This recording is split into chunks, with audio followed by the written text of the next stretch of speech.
இன்னைக்கு அப்படியே ஆரம்பிச்சு விடுறாரு. வாண்டடாக தான் ஆரம்பிச்சு விட்டாரு சிடிஆர் நிர்மல்குமார். மின்துறை அமைச்சர் வந்து வாண்டடாக வந்து கரூர் கம்பெனியா, ஐயோ கரூர் முன்னாள் சட்டமன்ற உறுப்பினரா, ஓ ஓ கோவை சட்டமன்ற உறுப்பினரா அப்படின்னு வாண்டடாக ஆரம்பித்தார்.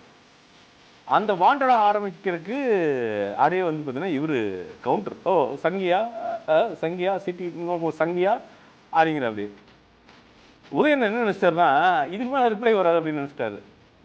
இது ப்ரீடே வேறங்க. நீங்கள் ஒன்றுமே பண்ண முடியாது. அவங்களுக்கு பயமே கிடையாது.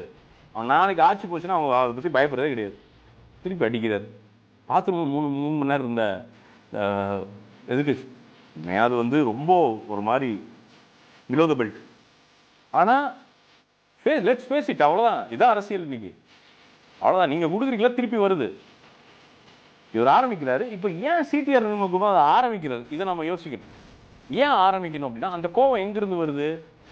தெனாவட்டா உள்ள உட்காந்து காசு இருக்குதுன்னு சொல்லிக்கிட்டு வந்து பார்த்தீங்கன்னா எம்எல்ஏக்கள் இந்த பக்கம் இழுத்தரலாம் அப்படின்னு வந்து செந்தில் பாலாஜி நினைக்கும் போது ஒருத்தன் கோவம் வரும் தானே. எல்லாரும் வந்து காசு கொடுக்காம ரொம்ப கல்லோலப்பட்டு ஜெயிச்சு இன்னைக்கு வந்து உட்காந்துருக்காங்க. அப்படிங்கிறப்போ இன்னைக்கு உட்காந்துட்டாங்க. ஆனால் அதை உட்கார்றதுக்கு முன்னாடி என்னென்ன பிரச்சனை பண்ணியிருப்பார்.